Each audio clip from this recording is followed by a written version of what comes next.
AP liquor scam కేసులో అధికారులు దర్యాప్తును ముమ్మరం చేశారు. ఏపీ లిక్కర్ కేసులో కీలకమైన సూత్రధారి రాజ్ కేసిరెడ్డి సహా 6 ఇళ్లలో ఈడీ అధికారులు సోదాలు నిర్వహిస్తున్నారు. ఇప్పటికే రాజ్ కేసిరెడ్డిని అరెస్టు చేశారు పోలీసులు. ఏపీ లిక్కర్ కేసులో వేల కోట్ల రూపాయలు చేతులు మారాయని ఆరోపణలు గుప్పమంటున్న ఈ నేపథ్యంలో హవాలా, మనీ లాండరింగ్ ద్వారా నిధులు తరలించినట్లుగా ఈడీ గుర్తించింది. మరోవైపు మాజీ మంత్రి నాగేశ్వరరావు ఇళ్లు, కార్యాలయాల్లో కూడా ఈడీ సోదాలు కొనసాగుతూనే ఉన్నాయి. దాంతో ఆయనకు కూడా ఈడీ నోటీసులు ఇచ్చే అవకాశం ఉన్నట్లుగా తెలుస్తోంది. మరోవైపు లిక్కర్ కేసులో మాజీ సీఎం జగన్ చుట్టూ ఉచ్చు బిగిస్తోంది. జగన్ కు సైతం ఈ కేసులో ఈడీ నోటీసులు ఇచ్చే అవకాశం ఉన్నట్లుగా ప్రాథమిక సమాచారం.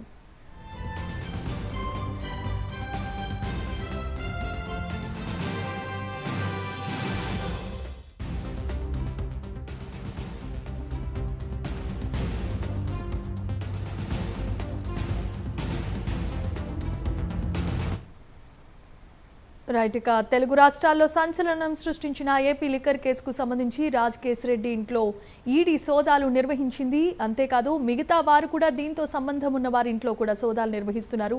అతి కొద్ది రోజుల్లోనే మాజీ సీఎం జగన్ ను కూడా విచారణలో తీసుకునే అవకాశాలు కనిపిస్తున్నాయి. ఇదే అంశానికి సంబంధించి మరిన్ని అప్డేట్స్ ను మా కరెస్పాండెంట్ హరికృష్ణ అందించడానికి సిద్ధంగా ఉన్నారు.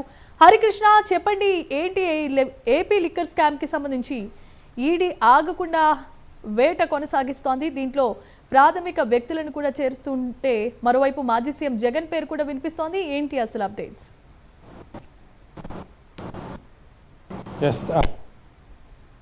తెలుగు రాష్ట్రాల్లో సంబంధించి ఈడీ సోదాలు నిర్వహిస్తుంది. ఈడీ దిగవంతం చేసిందని కూడా చెప్పవచ్చు. అయితే ఈ రోజు ప్రధానంగా తెలుగు రాష్ట్రాల్లో దాదాపుగా 10 చోట్ల ఈడీ సోదాలు రాష్ట్రాల్లో దాదాపుగా విచారణ కేసుకు సంబంధించి ట్రాన్స్పోర్ట్ లో కీలకంగా ఉన్న వ్యక్తి రాజ్ కేసిరెడ్డిని ఈ రోజు పోలీసులు అదుపులోకి తీసుకున్నారు. అంతేకాకుండా ఆయనతో పాటు మరికొంతమంది ఇళ్లలో కూడా మొత్తంగా 6 ఇళ్లలో కూడా ఈ స్కామ్ సంబంధించి ఈడీ విచారణ ఈడీ సోదాలు జరపడం అయితే జరిగింది. ప్రధానంగా ఏపీ లిక్కర్ స్కామ్ లో వేల కోట్ల చేతులు మారాయని చెప్పేసి కూడా ఆరోపణలు ఉన్న నేపథ్యంలో కూడా ప్రధానంగా రాజ్ కేసిరెడ్డి పైన ఎక్కువగా ఫోకస్ చేసిన ఈడీ ఈ రోజు ఆయనను అదుపులోకి తీసుకోవడం జరిగింది. అయితే హవాలా, మనీ లాండరింగ్ ద్వారా నిధులు మళ్లించినట్టు అయితే ఈడీ పక్కా ఆధారాలతో అయితే ఈ యొక్క రాజ్ కేసిరెడ్డిని అయితే అదుపులోకి తీసుకోవడం జరిగింది. లిక్కర్ ట్రాన్స్పోర్ట్ టెండర్ల కేసులో ఈ యొక్క అదుపులోకి అయితే తీసుకోవడం జరిగింది. ఆయనతో పాటు మరో 6 ఇళ్లలో కూడా ఈ యొక్క సోదాలు మొత్తంగా తెలుగు రాష్ట్రాల్లో 10 చోట్ల ఈ యొక్క ఈడీ సోదాలు చేయడం జరిగింది. అయితే మాజీ మంత్రి కామూరి నాగేశ్వరరావు సైతం ఈ యొక్క దీనికి సంబంధించి ఈడీ విచారించే అవకాశం ఉన్నట్టుగా అయితే సమాచారం అయితే అందుతుంది. మొత్తంగా ఈ యొక్క ఏపీ లిక్కర్ స్కామ్ కి సంబంధించి మొత్తంగా అటు ప్రధానంగా వైసీపీ నేతలు ఇన్వాల్వ్ అయిన కూడా మాజీ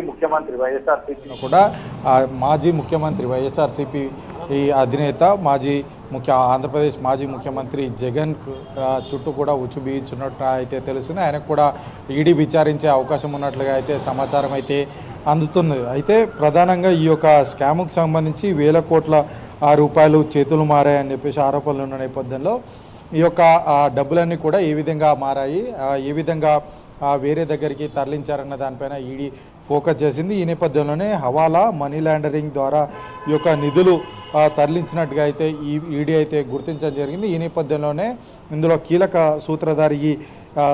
సూత్రధారిగా ఉన్న రాజ్ కేసిరెడ్డిని అయితే ఈరోజు అరెస్ట్ చేయడం జరిగింది. లిక్కర్ ట్రాన్స్పోర్ట్ టెండర్ల కేసు విషయంలో ఈ యొక్క రాజ్ కేసిరెడ్డిని అదుపులోకి తీసుకున్నామంటూ కూడా ఈడీ అధికారులు అయితే పేర్కొనడం జరిగింది. అయితే ఉదయం నుంచి కూడా తెలుగు రాష్ట్రాల్లో దాదాపుగా 10 చోట్ల ఈ యొక్క ఈడీ సోదాలు నిర్వహించి రాజ్ కేసిరెడ్డిని అయితే అరెస్ట్ చేసి కాసేపటి క్రితమే ఈ యొక్క ఈడీ ఆఫీస్కి తీసుకొని రావడం జరిగింది. ఈ యొక్క స్కామ్లో ఇంకా ఎవరెవరు ఉన్నారు, బినామీలు ఎవరైనా ఉన్నారా, ఈ యొక్క స్కామ్కి సంబంధించి కీలక సూత్రధారి ఎవరు, గత ప్రభుత్వంలో ఉన్న పెద్దలు ఎవరైనా ఉన్నారన్న కోణంలో అయితే ఈడీ దర్యాప్తు కొనసాగిస్తుంది. అయితే ప్రధానంగా ఇప్పుడు మాజీ మంత్రికి అదేవిధంగా మాజీ ముఖ్యమంత్రి ఇద్దరికి కూడా నోటీసులు ఇచ్చి విచారించే అవకాశం ఉన్నట్టుగా అయితే సమాచారం అందుతుంది.